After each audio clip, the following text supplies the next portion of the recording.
선생님 안녕하십니까? 영초사 일기 오늘이 마지막 강의였습니다. 6번째 경동맥 초음파 워크숍을 시작하겠습니다.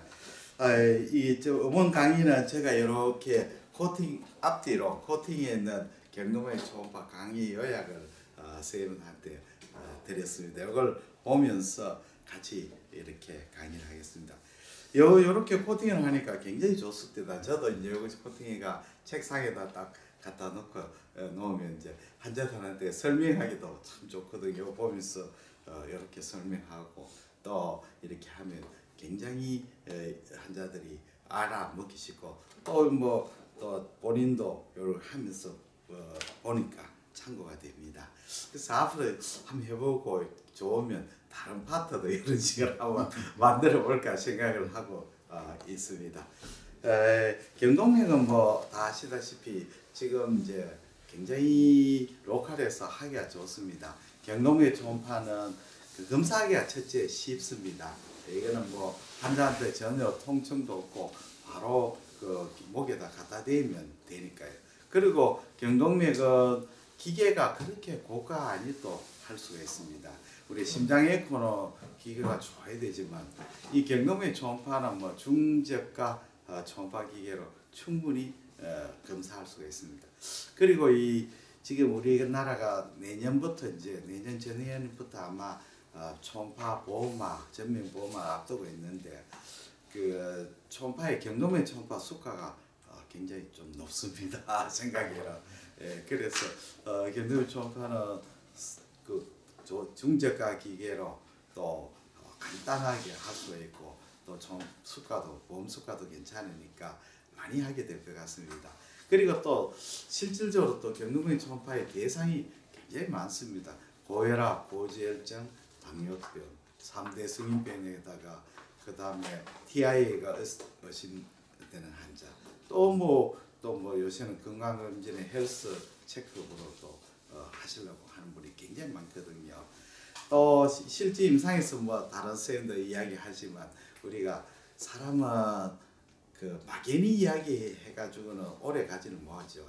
이렇게 그 스타틴이나 제제 같은 거, 또 혈압약이라든지 또 뭐 아스피린이라든지 이런 걸 이제 환자들이 장기 복용하는 사람이 요새 많은데 그분들이 이제 계속 먹게 하기 위해서는 우리 경동맥 초음파가 브레이크나 또는 뭐 죽상경화판이 플라크죠. 죽상경화판이나 스테노시스나 이런 걸 보여주면 환자가 약을 잘 먹게 되는 겁니다. 그리고 옛날에 저희 병원에 그 내분비내과에 당뇨병 하신 선생님이 옛날에 계셨는데 은퇴했는데 이분이 이제 그 당뇨 교실을 하면서 환자들 중에서 인슐린이나 또는 뭐 약을 잘 안 먹는 사람은 어떻게 하느냐면 환자를 모아가지고 병실에 한번 견학을 시킵니다. 병실에는 뭐냐면 다이베틱으로 그 다리에 갱그린 생겼거나 이런 사람도 있지 않습니까? 컴플리케이션 그런 사람 구경시켜주면서 요즘 가면 안 되겠죠. 옛날에는 괜찮았으니까 보면서 당신도 약을 열심히 먹지 않으면 나중에 우리 병원에 와가 이렇게 참 된다. 이렇게 이제 이야기를 하면 환자들이 굉장히 좀 이렇게 일종의 공포요법이 그래서 약을 열심히 먹게 되거든요. 사람은 뭐든지 말로 해서는 안 되고 보여줘야 되거든요. 보여줘야 직접 보여줘야만이 믿게 되지 말로 하는 것은 잘 믿어지지 않거든요. 그리고 경동맥도 마찬가지입니다. 이런 고혈압, 당뇨, 고지혈증 환자들 경동맥 초음파가 그 혈관을 보여주면 열심히 약을 먹게 됩니다. 경동맥 초음파는 참 보면 우리 사람이 눈으로 혈관을 볼 수 있는 것은 옛날에 초음파가 나오기 전에는 한 가지밖에 없었죠. 눈으로 혈관을 볼 수 있는 것. 그렇지 않습니까? 푼더스코프죠. 그 당시에 고혈압, 당뇨병 환자 오면 우리 푼더스코프를 반드시 보라 했거든요. 그 당시에 제가 내과 할 때 제일 골치 아팠습니다. 교수님은 과장님은 반드시 고혈압, 당뇨병 암과에 컨설트 해가지고 푼더스코프 보러 가는데 안과 쌤 바쁜데 내과 컨설트 그는 잘 안 봐주거든요. 나중에 결국 우리가 푼도스코피 사가지고 좀 싼 게 있거든요. 사가지고 병실에서 직접 우리가 봤어요.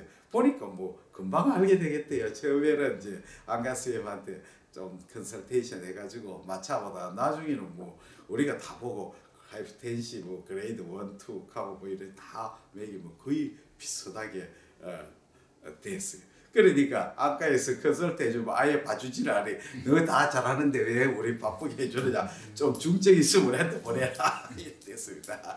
그 마찬가지로 우리가 안제 레티나 혈관을 보는 것과 마찬가지로 경동맥을 간단하게 이렇게 초음파를 볼 수 있습니다. 그러면 이 교재를 보면서 이제 시작을 하겠습니다. 경동맥 초음파의 검사 포인트죠. 경동맥 초음파의 검사는 뭘 도대체 할 거냐, 뭐를 보려고 하는 거냐. 세 가지죠. 첫째는 IMT입니다. 인티마 미디아 시크니스. IMT를 보려고 하는 거고, IMT를 측정하는 거죠. 두 번째는 프레이크죠. 프레이크는 죽상경합판입니다. 이거는 이제 혈관의 염증을 반영하죠. 혈관의 염증, 뇌경색이라든지 TIA의 위험을 예측하는 겁니다. 그 다음에 세 번째는 스테노시스죠. 혈관이 좁아져 가지고 좁아지면 뇌혈류가 저하가 됩니다. 요 세 가지를 보려고 하는 거죠. 그러면 우리가 경동맥 초음파의 목표는, 경동맥 초음파의 검사의 포인트는 결국 세 가지. IMT, 그 다음에 프레이크, 스테노시스. 요 세 가지. 그 다음에는 우리가 이제 경동맥의 아나토미가 중요하죠. 아나토미인데 여기에 그림이 딱 있습니다. 아올틱 아치가 있고, 아올틱 아치에서 이렇게 코먼 카로티드 아터리가 나옵니다. 레프트 쪽은 바로 아올틱 아치에서 코먼 카로티드가 나오지요. 라이트 쪽은 브라키오세팔리가 아터리에서 거의 나오죠. 코먼 카로티드 아터리가 나옵니다. 코먼 카로티드가 쭉 올라가 가지고 사이로이드 위쪽에서 익스터널하고 인터널이 브랜치가 분기가 됩니다. 그림을 보시면 좀 특이하지요. 어떻게 되냐면 이렇게 보시면 이렇게 됩니다. 가끔 이제 오해를 하시는 분이 있죠. 인터널 익스터널. 여기 라이트고 레프트 코먼 카로티드 아터리죠. 여기 이제 인터널이 바깥에 있고 익스터널이 안쪽에 있습니다. 그래서 흔히 이제 인터널이 내측, 익스터널 바깥쪽에 내입이 뜻이 아니고, 인터널인 것은 우리 내 안으로 들어가는 혈관이 인터널이고, 익스터널은 우리 얼굴이나 바깥쪽에 나가는 게 익스터널이죠. 그런데 익스터널 카로티드 아터리가 코먼 카로티드 내측에서 분기해가지고 크로싱 해가지고 얼굴 안면으로 가는 거지요. 그래서 가끔 이제 혼동하는 선생님들이 있어갑니다. 그 다음에 이제 우리가 여기에 보시면 서브크레비안 아터리에서 그 버테브랄 아터리가 나오게 됩니다. 버테브랄 아터리가 들어가가 요거는 서비칼 버테브라의 트랜스버스 프로세스에 그 포라멘을 통해 올라가가 머리 안에서 만나죠. 베질라 아터리가 됩니다. 요 B 하는 게 베질라 아터리죠. 그 다음에 이게 쭉 올라가 인터널 카로티드 아터리, 이 버테브라 아터리가 베질라 아터리가 머리 안에서 윌리 서클을 형성하게 되죠. 그래서 뇌혈관이 내가 굉장히 중요하기 때문에 뇌혈관이 막히더라도, 한쪽이 막히더라도 피가 충분히 공급될 수 있도록 이렇게 큰 서클을 만들어 주는 게 되는 거죠. 그처럼 뇌가 중요합니다. 그러면 이제 질문 하나 내겠습니다. 우리가 익스터널 카로티드 아터리의 퍼스트 브랜치가 뭐죠? 늘 질문했는데 슈페리어 사이로이드 아터리죠. 슈페리어 익스터널 카로티드 아터리의 퍼스트 브랜치가 슈페리어 사이로이드 아터리입니다. 사이로이드 할 때 왜 위쪽에 보이는 슈페리어 사이로이드가 익스터널 카로티드 아터리에서 분재가 들어가죠. 그러면 그거는 뭐 아시는 분 많은데, 인터널 이제 카로티드 아트리가 머리에 들어가가 퍼스트 브랜치가 뭐겠죠? 오탈미.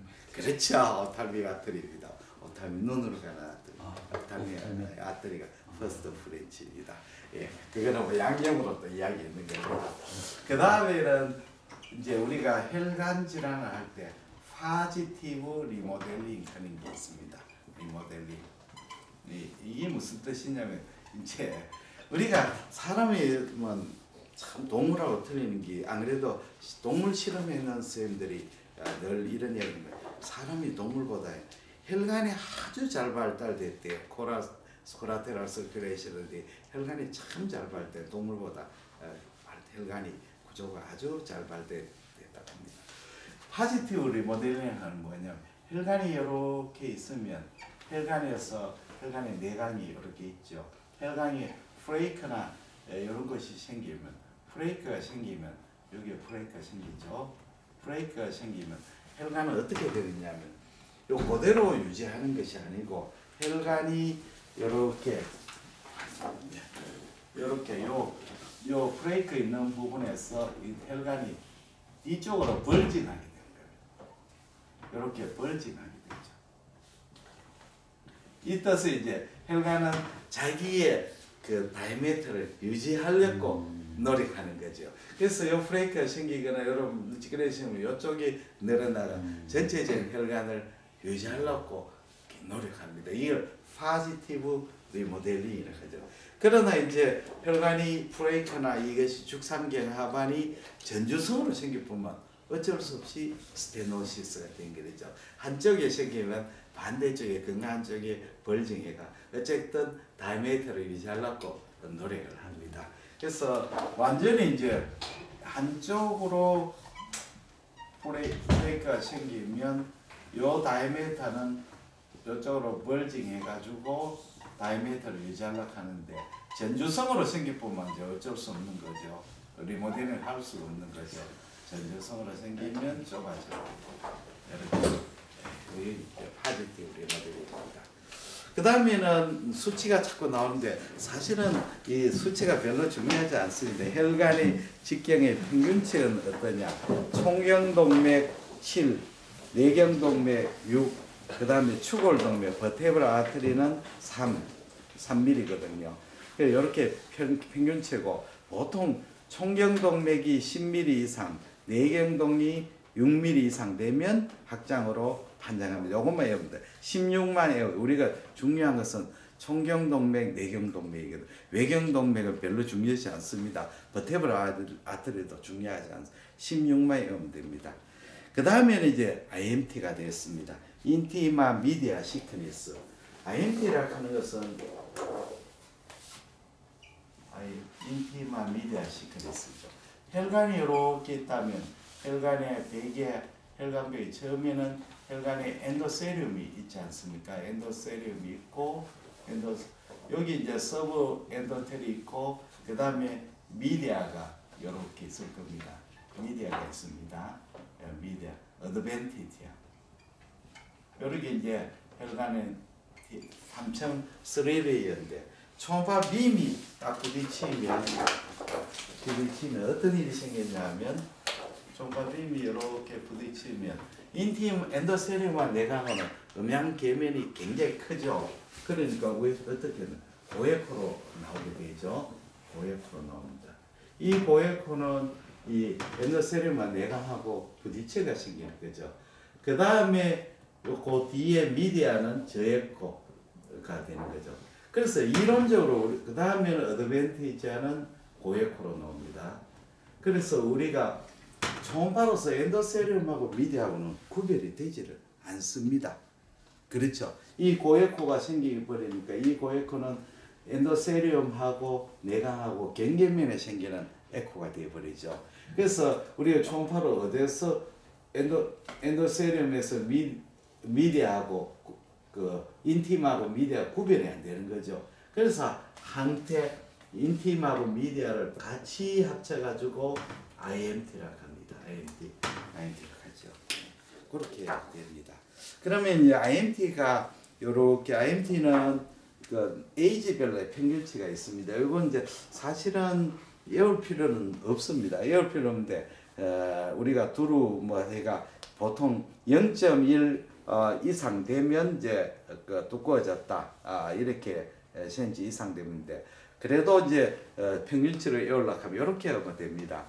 30대에서는 30이니까 거기에다 0.3회가 0.1을 더하면 0.5가 되죠. 40대는 거기에 0.2 더하면 0.6이 되고 50대는 그걸 0.5가 0.1을 더하면 0.7이 되고 그럼 60은 0.8, 70은 0.9가 되죠.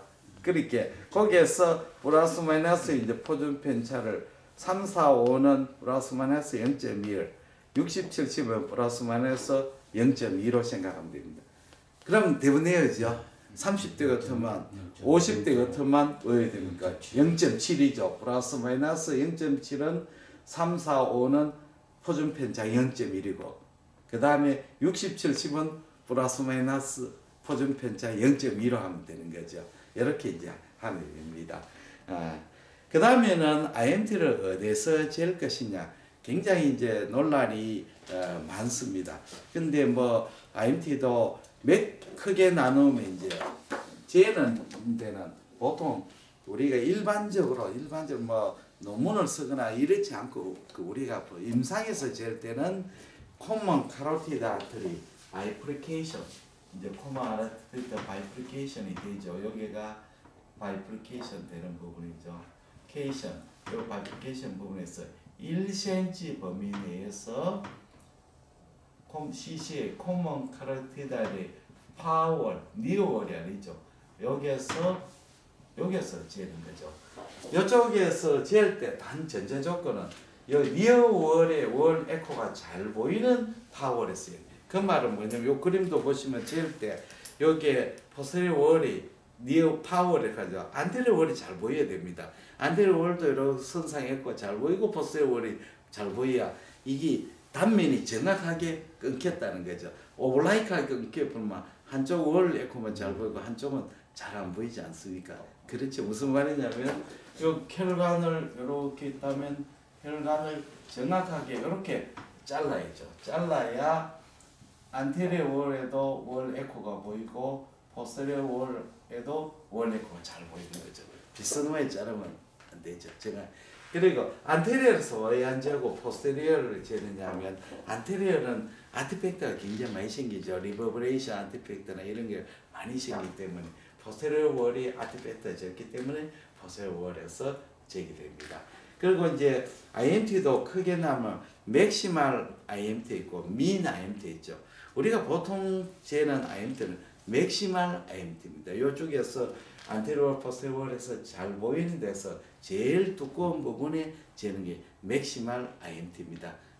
민 IMT를 하는 것은 이걸 이제 평균을 내는데 요즘은 초음파 기계가 좋아가지고 이렇게 트레이싱 싹 해가 자동적으로 계산이 딱 돼버립니다. 요즘 맥시멀 IMT도 또 기계가 딱 재주는데 이제 그런 거는 좋은 고급 기계고 기계가 중재가는 그런 게 없으니까 자기가 보고 여기다가 제일 그 두꺼워진 부분에 재면 됩니다. 그거는 맥시멀 IMT. 민 IMT는 자동 오토 캘큘레이션 해가지고 기계가 좋은 기계를 가지고 할 수가 있습니다. 그래서 뭐 일반적으로 러프하게 에이지 평균치가 있지만 우리는 뭐 대충 일반적으로는 1mm 이상 되면 증가로 이제 판정을 합니다. 예. 물론 에이지도 좀 참고를 해야 됩니다. 에이지는 노인에서는 하고 젊은 사람은 반드시 일치하는 게 아니기 때문에 그렇습니다. 그 다음에는 브레이크가 대해서 이야기를 드리겠습니다. 브레이크.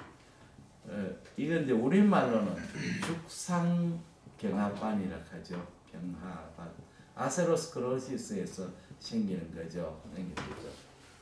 죽상경화반. 이것은 이제 전기가 어떻게 되냐면 혈관 내강으로 1.5mm 이상. 예. 1.5에서 그러고 혈관 내강으로 돌출했는데 1.5mm 이상 되거나 또는 IMT의 50%나 IMT의 50% 이상으로 명확한 윤기성 병변을이죠. 그렇게 다시 말하자면 IMT의 50% 이상 명확하게 윤기했거나 안 그러면 바깥으로 돌출해 있는 것이 1.5mm 이상 되면 우리가 브레이크로 진단합니다. 브레이크로 진단. 그래서 주로 잘 생기는 게 이제 총경동맥, 분기부, 내경동맥 여기서 이제 관찰합니다. 브레이크가 익스터널 카로티드 아트리에 생기는 브레이크는 임상적인 의미가 없습니다. 그러니까 바이프리케이션 부분하고 코먼에서 의미가 있고 익스터널 머리 안으로 가는 혈관이 아니기 때문에 브레이크 있어도 별 의미는 없는 거지요. 그러면 브레이크가 잘 생기는 부분이 어디 있냐? 이렇게 혈관을 보시면 바이프리케이션 부분이 생기죠. 자, 이렇게 이제 이렇게 되면 여기 이제 CCA이고 여기 ICA, ECA라고 하면 요거는 카로티드 바디죠. 카로티드. 이렇게 보면 대체로 잘 생기는 부분이 요 부분하고 요쪽 부분. 네, 자.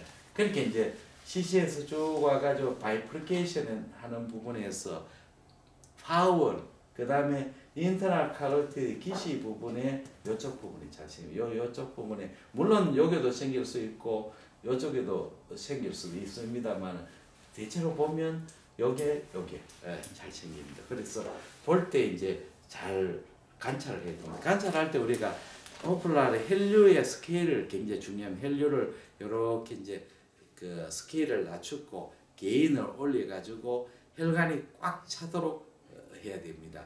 그래서 너무 꽉 차면 이제 그 아티피 그게 생기지만 그거 생기지 않을까지 이렇게 게인을 살 올려가지고 보면 이제 왜 그러냐 하면 우리가 고에코 브레이크는 뭐 섀도를 동반하는 고에코 브레이크는 별 금방 이런 도프를 안 떼어도 대부분 보이죠.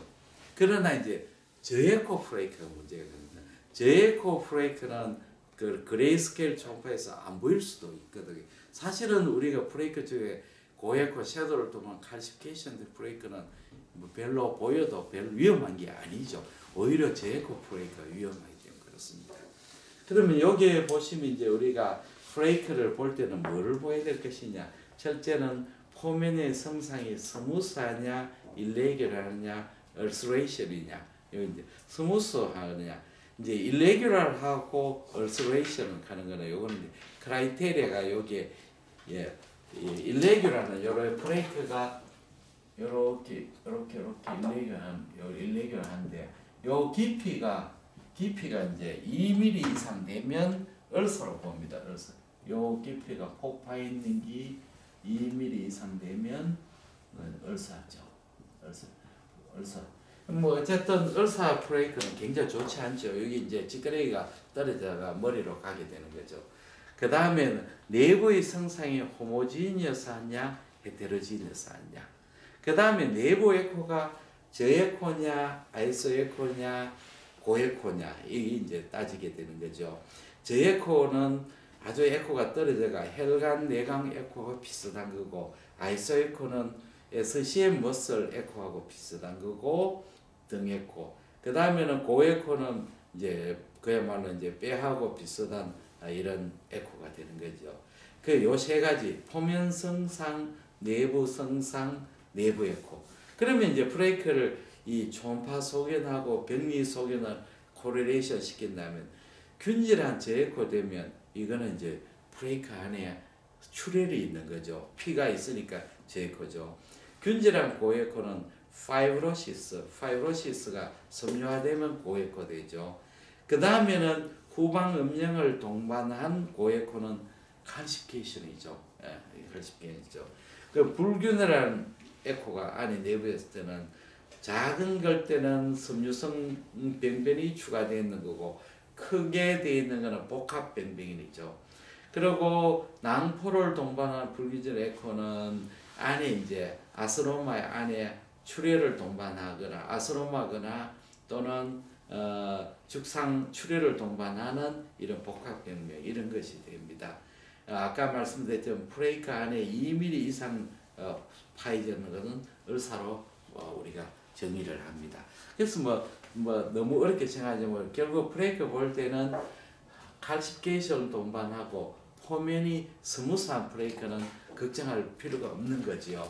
그래서 우리가 딱 초음파에 브레이크를 할 때 중요한 것은 요렇게 브레이크가 표면이 스무스하고 스무스 안에 뭐 칼시피케이션이 있고 요렇게 섀도우를 동반하는 이런 거는 있어도 별로 뭐 신경 안 써도 되는 거죠. 그 다음에 표면이 좀 이렇게 캡이 딱 되는 표면이 캡이 분명한 경우에는 캡슐이 딱 있고 이 안에 조금 저에코라도 그래도 조금 괜찮은 거죠. 이런 거는 이제 소위 말하자면 고에코 이런 거는 스테이블 에코죠. 비교적 이제 스테이블 괜찮은 에코죠. 그러나 이제 언스테이블 에코 이 위험한 에코죠. 언스테이블 에코는 결국은 이런 거죠.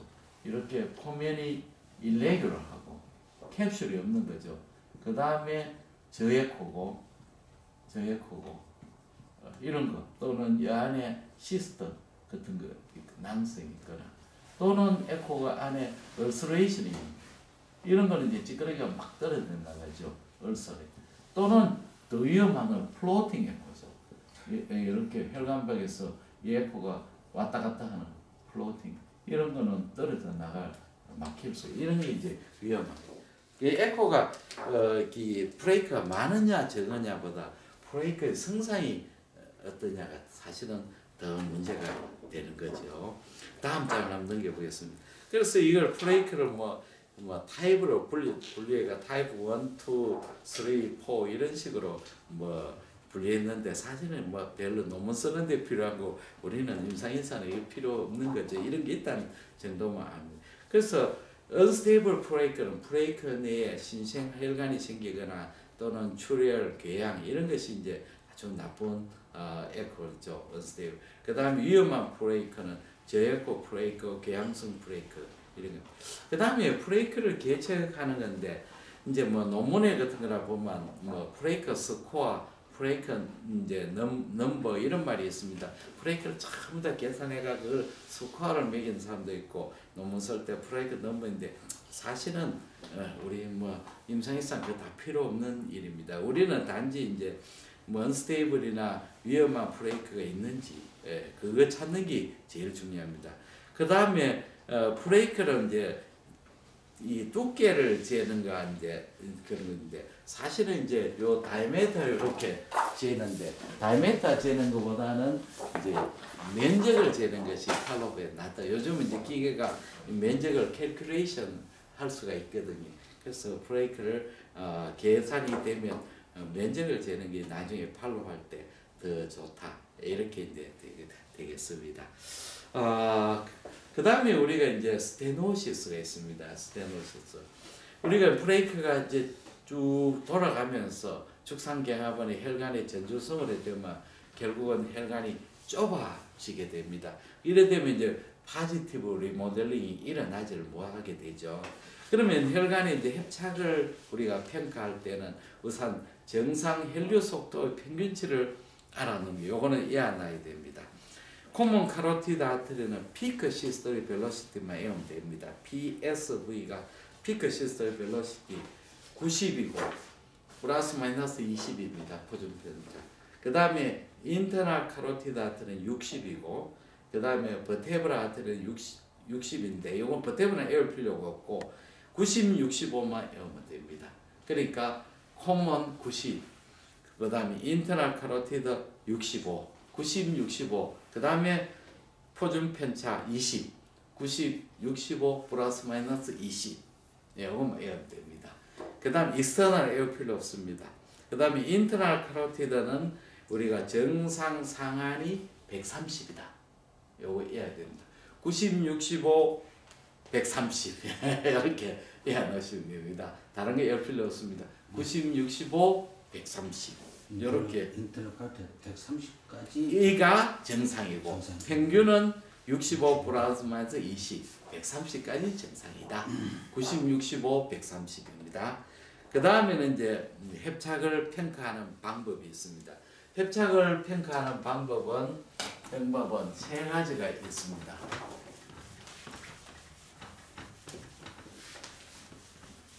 이게 참 이렇게 하니까 굉장히 편리하네요. 딱그 일일이 설 필요가 없이 아주 좋은 방법. 다음에 또 적극적으로 많이 써야 되겠습니다. 협착의 평가. 이제 좁아지는 걸 어떻게 평가할 것이냐. 첫째는 면적법이죠. 면적법. 면적을 측정하는 거죠. 면적법. 요렇게 혈관이 요렇게 있으면 여기가 있고 주위에 다 막혀 있는 거죠. 요 면적을 이제 측정하는 겁니다. 근데 에리어법은 요거 면적이 여기 그림에도 있지만 여기 개통에 있는 거 요거 해가 B에서 A를 빼가지고 아니다. A에서 B를 빼가 A로 나누는 거. 이 방법은 사실 별 의미가 없거든요. 왜 그러냐 하면 혈관이 이게 스테노스 되기 전에 파지티브 리모델링을 하다 보니까 이게 사실은 별 큰 의미는 없습니다. 그 다음에 하는 방법이 이제 우리가 나세트하고 ECST 혈관의 직경을 측정하는 거예요. 혈관 직경 측정법. 직경 측정법인데 이거는 이제 두 가지 방법이 있습니다. 나셋 NASCT 하고 그 다음에 ECST 이거는 초음파로 해놓은 법이 아닙니다. 이거는 옛날에 우리가 초음파가 잘 되기 전에 엔지오 해가지고 엔지오해가 혈관을 이제 스테노시스가 얼마 정도 되면 우리가 엔도아트렉토미를 해야 되느냐 요거 기준이었거든요. 그래서 약자가 노스 아메리칸 심토마틱 카로티드 엔도아트렉토미 트라이얼 이런 나셨다. 이거는 유로피안 지금 이렇게 됐다 적었습니다. 이런 하여튼 그 당시에 이제 옛날에 엔도아트렉토미 이제 하기 전에 자기들이 기준이 있거든요. 모르셔도 상관없는 것 같습니다. 근데 하는 방법은 어떠냐? 이렇습니다. 이렇게 이제 혈관이 이렇게 있다면 여기 코먼 카로티드 아트리, 여기 인터널 카로티드 아트리, 익스터널 카로티드 아트리고 여기 이제 쭉 혈관이 여기 이제 막혀 있다 생각하면 여기서 이제 이 ECST는 바로 이 자리에서 재는 겁니다. 이 자리에서 여기 요 다이메타가 C라고 전체 다이메타를 D로 한다면 ECST는 ECST는 D에서 C를 빼가지고 D로 나눕니다. 그게 바로 좁아진 혈관의 내경하고 외경을 제가 하는 법인데 이 방법은 바로 그 자리에서 하면 심플한데 문제점이 굉장히 많습니다. 왜냐하면 요 내경은 측정이 잘 되는데 외경은 안에 혈관벽에 칼시피케이션이 생기고 이렇게 보면 어디까지니까 내경이냐를 측정하기 굉장히 현실적으로 어려운 점이 있습니다. 그게 문제를. 요 C는 그래도 비교적 잘 할 수 있는데 D 측정이 계측이 칼시피케이션 생기고 어디까지가 외경인지 잘 모르는 거래요. 그래서 나세트 방법을 나세트는 어떠냐면 나세트 방법 이렇게 좁아져 있는데 좀 더 트레이싱을 합니다. 여기 좁아져 있는 부분이고 좁아져 있지 않는 정상 혈관을 여기를 재는 거죠. 여기 정상 IC. 그리고 여기 좁아져 있는 부분이 여기 이제 C죠. 여기 이제 C죠. C를 E에서 C죠. 네, C 됐죠. 그러면 이제 나세트는 E에서 C를 빼가지고 E로 나누는 거죠. 그렇게 쭉 트레이싱 해가지고 괜찮은 인터널 카로티드 아트리 내경을 재고 좁아져 있는 내경을 재가지고 나누는 방법이죠. 근데 이 방법은 이제 좋은 점이 뭐냐 하면 이제 안 좁아져 있는 내경을 재니까 다이미터 정확하지 않습니까? 근데 문제점이 있죠.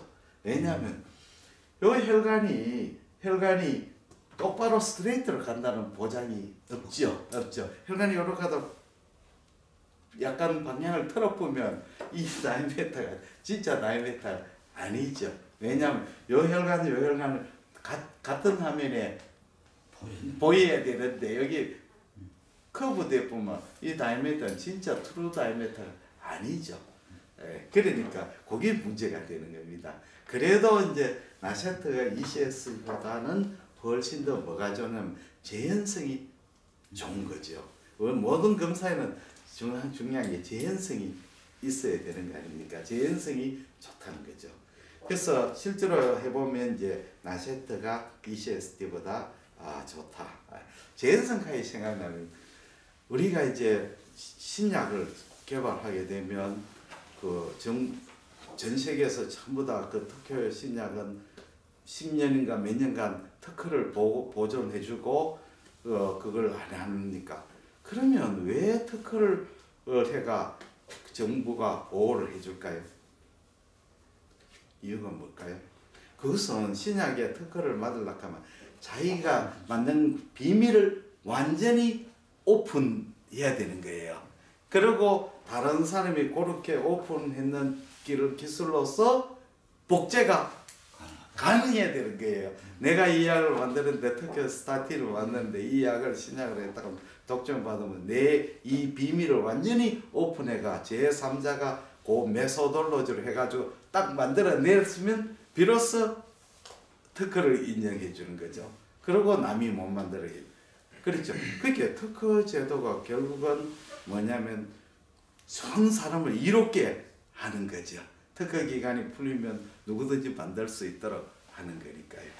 그렇지 않습니까?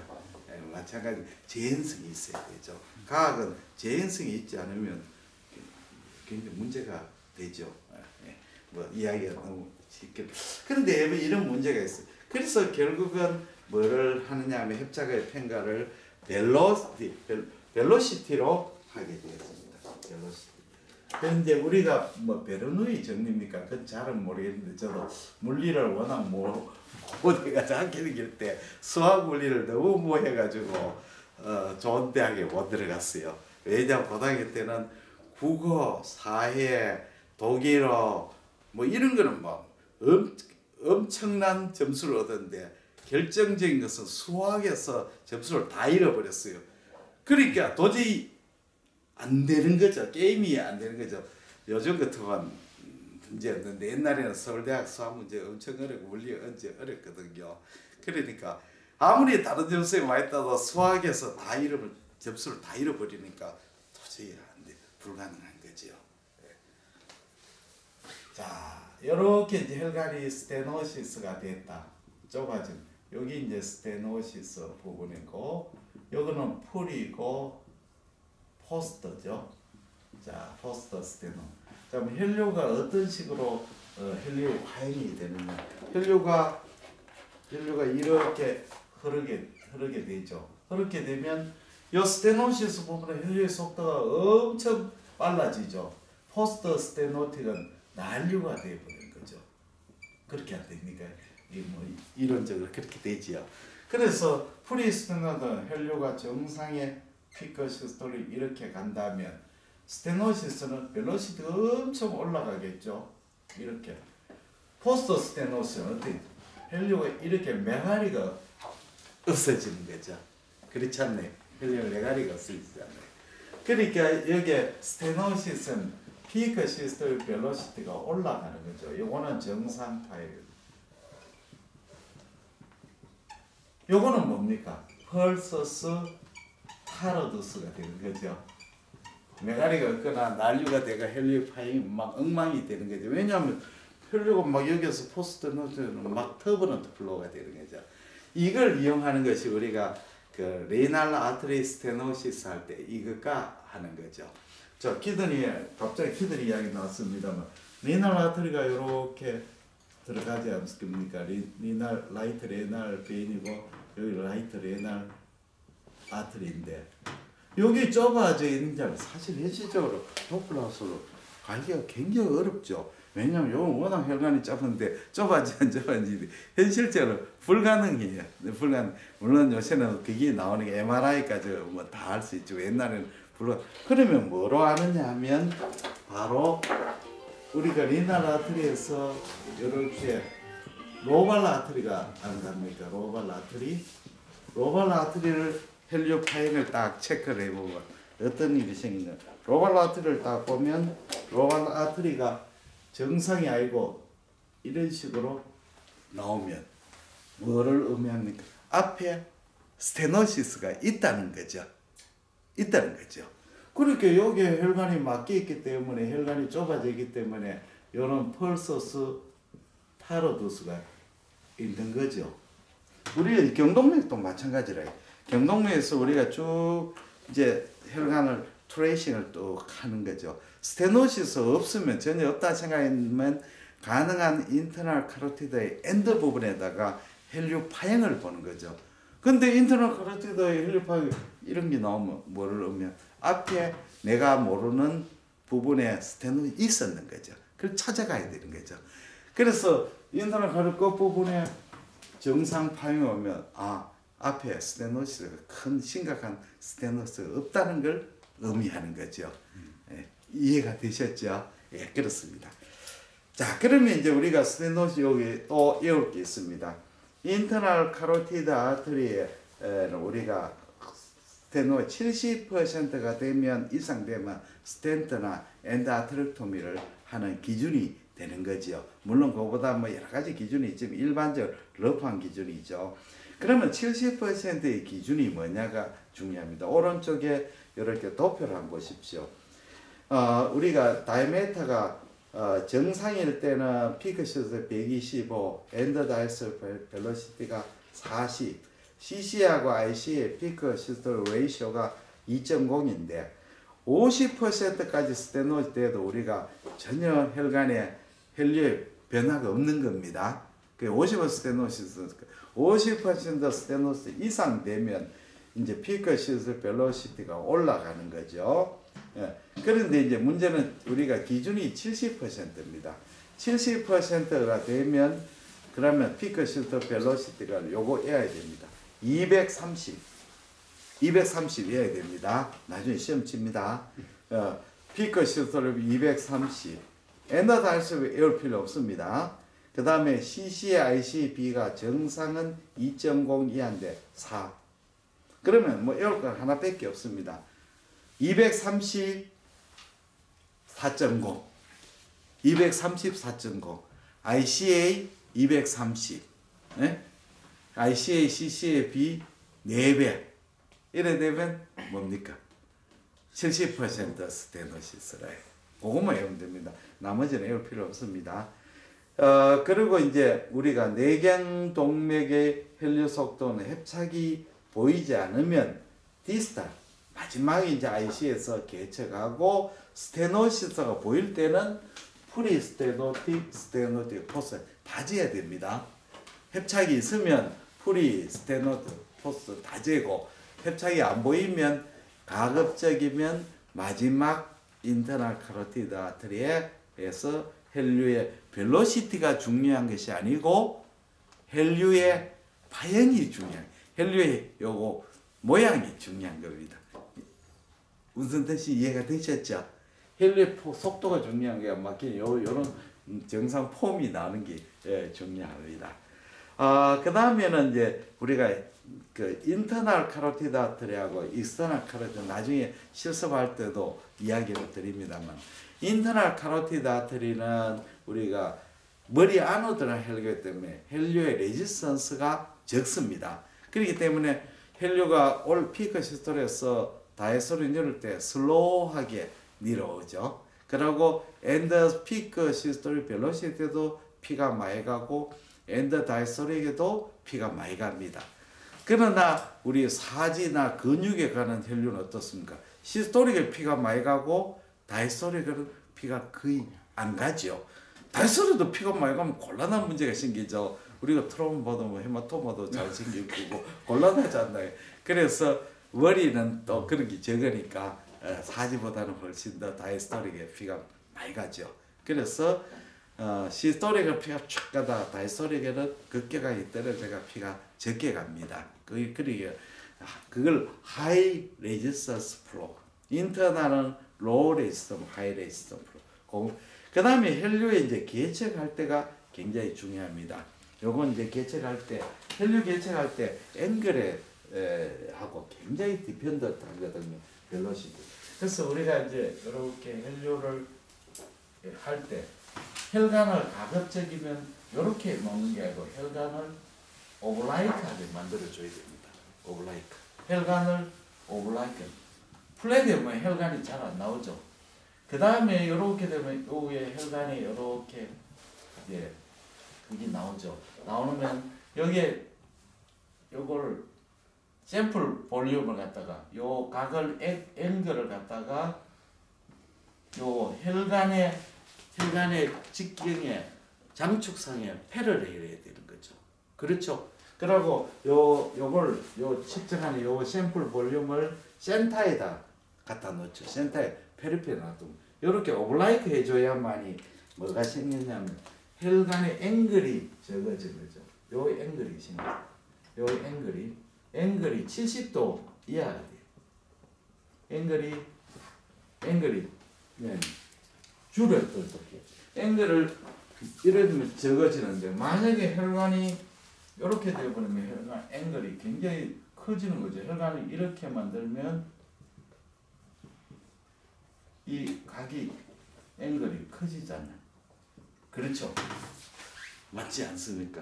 혈관을 이렇게 해야 이 각이 적어지는데 혈관이 호라이즌털면 각이 굉장히 커져 버리는 거죠. 이렇게 커지면 속도가 혈류 속도가 너무 과하게 나와버린 거죠. 그리고 요 샘플 볼륨을 어느 정도 해야 되냐 2-3mm 정도로 하고 혈관의 중앙에 위치하도록 하죠.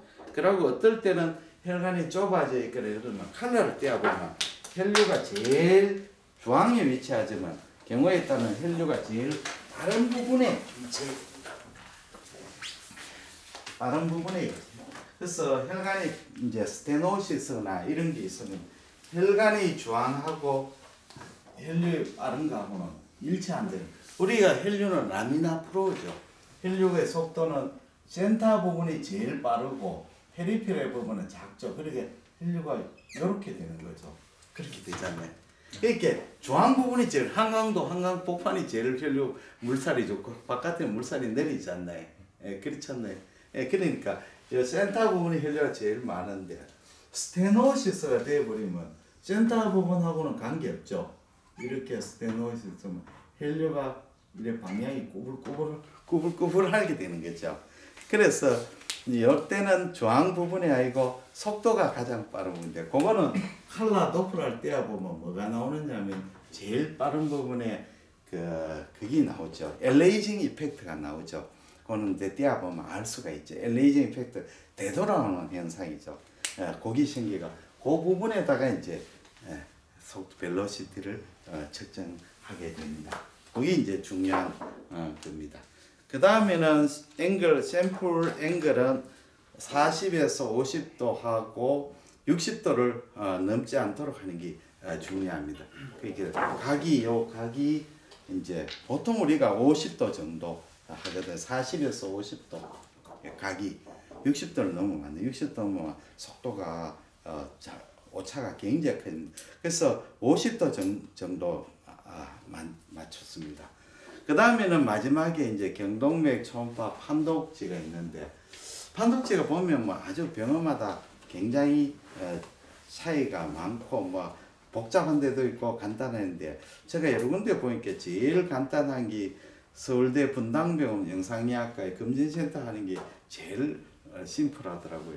그 여기 보면 왜 되냐면 그레이스케일 이미지 넣고 1번 그 다음에 IM 시크니스, IMT죠. 카로티드 벌브에서 프록시말 2cm, 프록시말 한 심장 쪽이란 말이죠.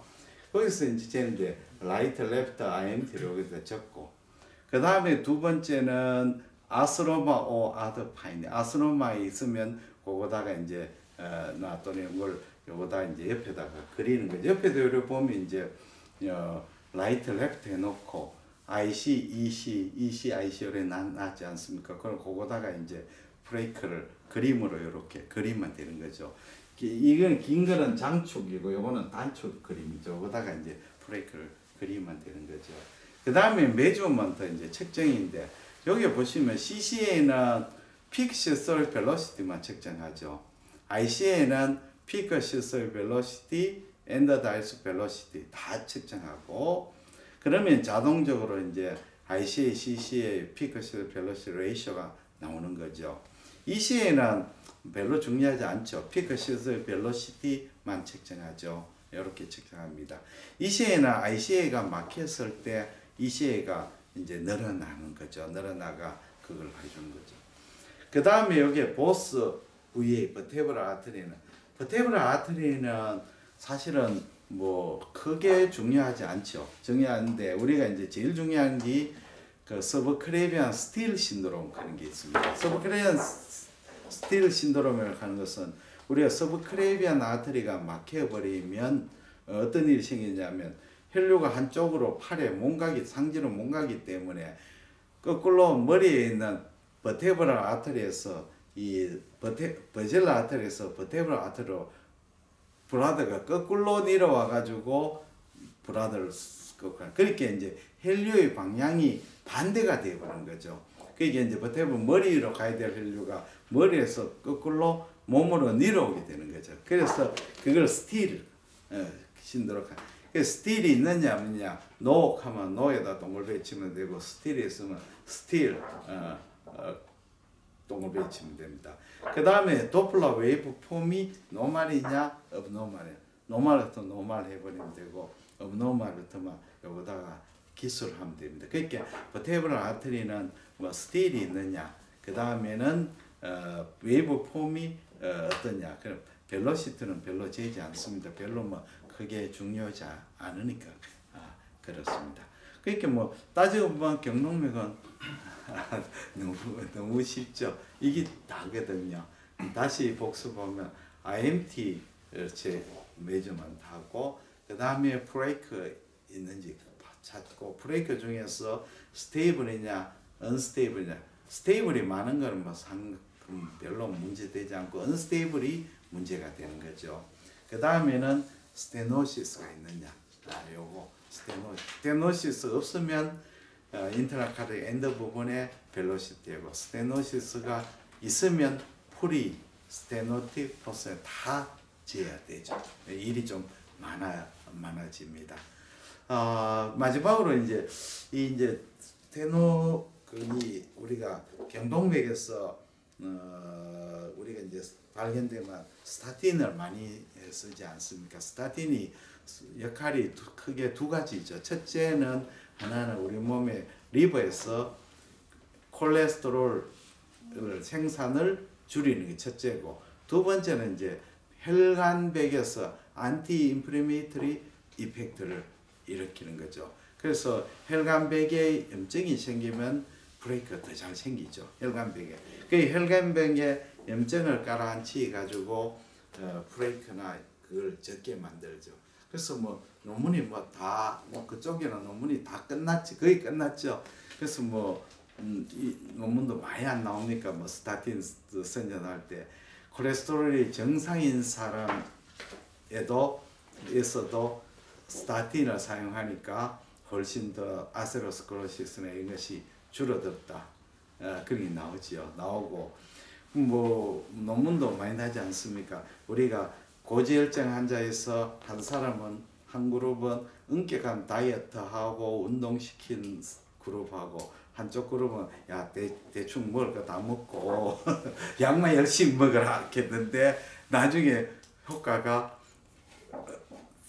대충 먹을 거 많이 먹는데도 스타틴 열심히 먹은 사람이 훨씬 더 애호가 좋거든요. 그런 것은 우리가 어떤 경우는 콜레스테롤은 많이 안 떨어뜨려도 스타틴을 쓰면 안티 인플레메이터리 이펙트 때문에 훨씬 좋아지는 거죠. 그렇게 하니까 마지막에 또 하나 이야기가 나오겠습니다. 코로너리 질환도 우리 작년 재작년인가 우리 선배분 불과 2살밖에 안 많은데 이거 어택 심장에 어택으로 돌아가셨거든요. 이분은 아주 건강하셨어요. 운동도 많이 하시고 그러는데 코로나에 그게 생겨가지고 맨날 아픈 사람들은 잘 안 죽어요. 보면 막 혈관이 막 몇 개 막힌 사람 왜 잘 안 죽느냐면 바이패스가 무지하게 많이 생기거든요. 그래서 혈관이 막 보면 뭐 야 이래가 살겠나 하는데 그 옆에 막 무수한 그 캐피러리 생기가 그렇게 그 진짜 무서운 사람은 노상병원에 그 뭡니까 스탠드 박아 엮고 그 뭐 한 사람이 무서운 게 아니고 평소에 아주 뭐 그런 거 건강하다가 갑자기 퍼스트 브레이크 생겨이 터져가지고 혈관을 막아보면 서든 데스 예쁘거든요. 그래서 가만히 보면 스탠트 한 사람이 임팍으로 죽는 게 아니고 보니까 전부 다 하트 페일리어로 나중에 죽더라고요. 임팍으로 잘 안 죽어요. 진짜 잘 안 죽어요. 네. 그러고 지금 자꾸 스타틴이 너무 좋아가 흉부외과 선생님들도 요새 바이패스 수술 거의 없어지고 이제 내과는 뭡니까 스탠드 막는 것도 자꾸 줄어진다 하고 있거든요. 그래 앞으로 뭐 해가 먹고 사느냐 하고 고민을 그 스타틴이 그만큼 참 좋은 약이다. 그래서 뭐 옛날에 심장내과 선생님 가자는데 진시황이 불로초 찾으려고 그 동방에 보냈는데 카디올로지에 3대 불로초가 있다. 첫째는 스타틴, 두 번째는 ARB, 세 번째는 아스피린. 이 세 가지가 3대 불로초다 그런 이야기인데 진짜 ARB는 정말 진짜 좀 그보다 더 우리 레지던트 할 때는 고혈압 약이 몇 가지 없었어요. 몇 가지 없었는데 테놀민이 나오고 난데 획기적인 옛날에 혈압약하면 뭐가 제일 문제냐면 혈압은 떨어졌는데 하트레이트를 올려가지고 심장이 더 나빠지는 거래. 그렇잖아요. 하트레이트를 올려버려요. 테놀민이 나오니까 혈압도 떨어뜨리고 하트레이트도 떨어뜨리니까 획기적인 약이죠. 그래 우리 교수님이 야, 하나님이 이런 좋은 약을 그다음에 ARB는 더 나죠. 레닌 엔지오텐신을 블로킹하니까 참 정말 좋은 약이다. 그렇게 됐습니다. 오늘은 경동맥 초음파 강의 이것으로 마치겠습니다. 대단히 감사합니다. 몇 시간 걸렸어? 딱 1시간.